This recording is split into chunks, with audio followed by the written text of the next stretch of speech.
주요 소식을 차곡히 모아 한방에 정리해드리는 나라의 TV 한방뉴스를 시작하겠습니다. 리얼미터가 발표한 부산, 울산, 경남 지역 여론조사 결과로 정치권이 들썩이고 있습니다.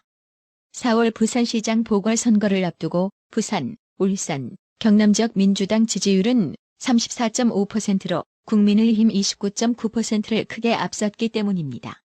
하지만 통계 전문가들은 지역 표본수가 너무 적어 부산 지역 민심이 크게 변했다고 보기는 어렵다고 입을 모았습니다. 일각에서는 해당 여론조사에서 90%를 차지하는 ARS 방식에 문제가 있다고도 지적했는데요. 다시 문제점을 정리하자면 리얼미터가 고작 191명 대상으로 여론조사해놓고 민주당 지지율 8%나 상승했다고 발표한 겁니다. 갑자기 8%가 상승하려면 민주당이 천지개벽할 호재가 있어야만 가능한 수치인데요. 아니 시바, 지난주 PK 지역에서 민주당 지지율이 반등할 요소가 있었나요? 그래서 전문가들조차 이건 왜곡 가능성이 있다고 입모아 지적하는 겁니다. 여론조사는 신뢰도가 생명이죠. 이러니 많은 국민들이 이런 여론조사에 대해 신뢰성의 의문부호를 달며 조작 의혹 제기를 하는 겁니다. 참고로 표본 크기별 표본 오차를 살펴보면 표본 크기 150명일 때 오차 범위 8%, 표본 크기 200명일 때 오차 범위 6.93%라고 하는데요. 즉, 이번 부산, 울산, 경남 리얼미터 여론조사는 191명을 대상으로 한 여론조사이니 따라서 오차 범위가 약 7%씩이나 된다는 뜻입니다. 오차 범위가 무려 7%씩이나 되는 이게 과연 민심을 제대로 반영하는 여론조사인가요? 이뿐만이 아닙니다. 리얼미터는 문재인 지지율 조사에서도 무려 6%나 반등했다고 발표해 오히려 1% 하락해 최저치의 지지율을 보인 한국갤럽 여론조사와는 지지율 추세면에서 상당한 차이를 보여주었습니다. 이 역시 리얼미터 여론조사에 상당히 의문이 생기는데요. 아니, 일주일 동안 문재인이 무슨 세상을 개벽천지할 업적을 만들었다고 갑자기 지지율이 6%나 상승했나요? 그게 바로 국민들이 의아해하며 여론조사에 불신을 갖는 이유입니다.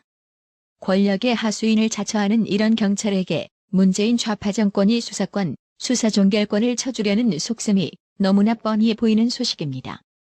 지난해 11월 술에 취한 이용구 법무차관에게 폭행을 당한 택시기사 A씨가 폭행 상황이 찍힌 영상을 경찰에 보여줬지만 경찰관으로부터 안 본 걸로 하겠다는 말을 들었다고 SBS와의 통화에서 밝혔습니다. 택시기사 A씨는 SBS와의 통화에서 폭행 당시 상황이 기록된 택시 블랙박스 영상을 휴대폰으로 찍은 뒤 친구에게 전송했었는데 지난해 11월 11일 경찰서에 가서 30초 분량의 이 영상을 경찰관에게 보여주었다고 말했습니다. 택시기사 A씨는 영상을 본 경찰관이 택시가 서 있는 상태가 맞네.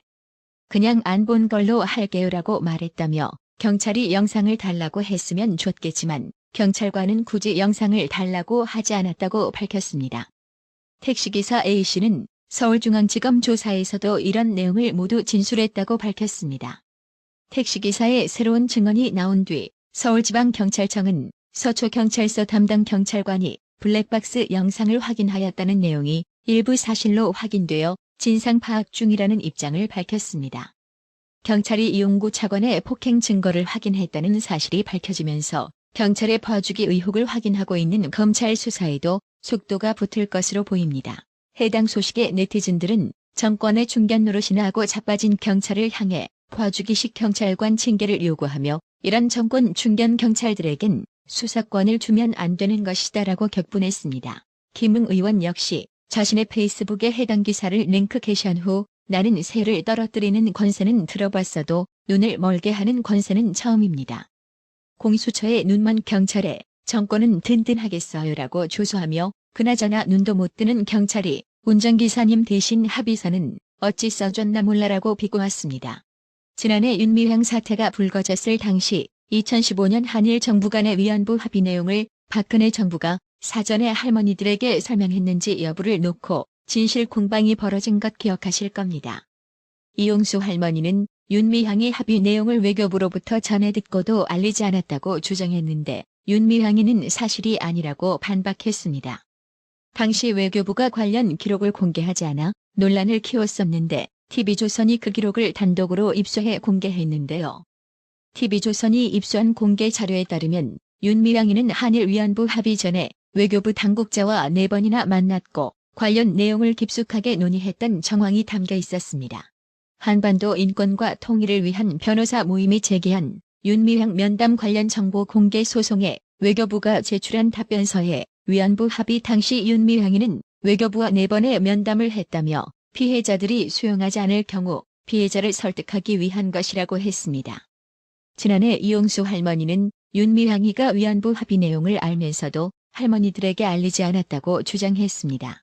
또 2015년 당시 전 외교부 1차관이었던 조태웅 의원이 윤미향이와 외교부가 소통이 좀 있었던 걸로 저도 좀 기억을 하는데라고 밝히자 윤미향 의원 측은 가짜 뉴스라면서 외교부는 어떤 사전 협의도 없이 모든 사항을 결정하고 당일 밤 윤미향에게 합의 내용 일부를 일반 통보했다고 반박했습니다. 윤미향이도 전날 통보받았다고 입장을 낸 적이 있습니다. 하지만 외교부와 윤미향이 합의 전에 최소 4차례 면담했고 외교 기밀 사안도 일부 주고받았다는 점에서 윤미향 신뢰성 문제가 다시 도마에 오를 것으로 보입니다. 해당 소식에 네티즌들은 윤미향의 거짓말에 경악하며 분노했는데요. 만약 이번에도 윤미향이가 부인한다면 거짓말 탐지기를 갖다 놓고서라도 이거 끝까지 진실 여부를 가려내야겠지요. 아무래도 공수처 수사 대상 이번 타자는 윤미향이가 되어야만 할 것 같습니다. 유시민이가 22일 자신이 제기한 검찰의 사찰 의혹은 거짓이라고 인정한 것에 대해 조국 흑서 공동저자인 권경의 변호사는 형사처벌의 위험성이 높은 부분만 콕 집어한 사과라고 전곡을 찔렀습니다. 권경의 변호사는 자신의 페이스북에 글을 올려 유시민이 조국 사태 이후 행한 증인 회유, 거짓 사실 유포, 음모론 유포들 중 명백한 허위사실로서 형사처벌의 위험성이 높은 노무현 재단 금융거래 불법 조회 발언에 대해서만 콕 집어한 사과이라고 지적했습니다. 이어 이 정도도 김경률 회계사님의 집요한 추궁이 없었다면 나오지 않았을 사과였을 것이라며 사과의 진정성이 있으려면 노무현 재단 이사장의 지위에서 노무현을 욕보인 책임을 지고 자리를 내어놓는 정도의 책임을 져야 할 터이다라고 촉구했습니다. 유시민이가 결국 자신이 검찰에 향해 제기한 의혹이 사실이 아니었고 근거도 없다고 인정하자 네티즌들은 거센 비판을 쏟아내고 있습니다. 유시민 사과 관련 기사, 댓글과 커뮤니티에 분노의 지탄글을 쏟아낸 네티즌들은 사과만 해서 될 일이야? 세상을 시끄럽게 만들어 놓고 당신 허위사실 한마디로 KBS 정치부 학살되고 한동훈 검사장 입원이나 유배됐는데 글 몇 자로 퉁치려고?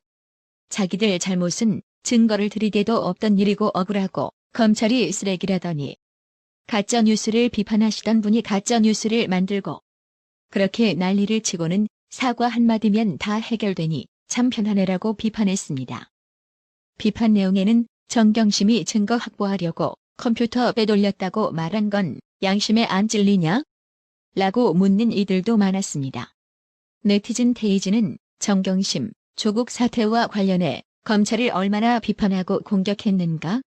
동양대 컴퓨터 유출은 증거 보전을 위한 것이라고? 범인이 증거를 인멸하지 않고 보전하나? 국민을 어리석은 개돼지로 보는 것이다고 질타했습니다. 그러면서 모든 직을 다 내려놓고 허위사실 유포죄로 처벌을 받아야 한다고 목소리를 높였습니다. 네티즌들은 거짓말쟁이 선동자는 노무현 재단 이사장 자리도 사퇴하라. 책임지고 내 이름 올린 모든 명패 다 내려라. 뭐가 찔렸던 걸까?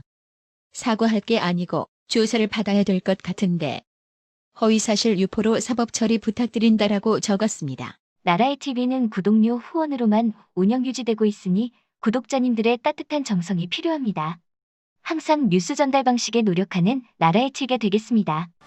구독 그리고 알람 설정, 뉴스 영상 내용이 좋았다면 좋아요를 클릭해주세요.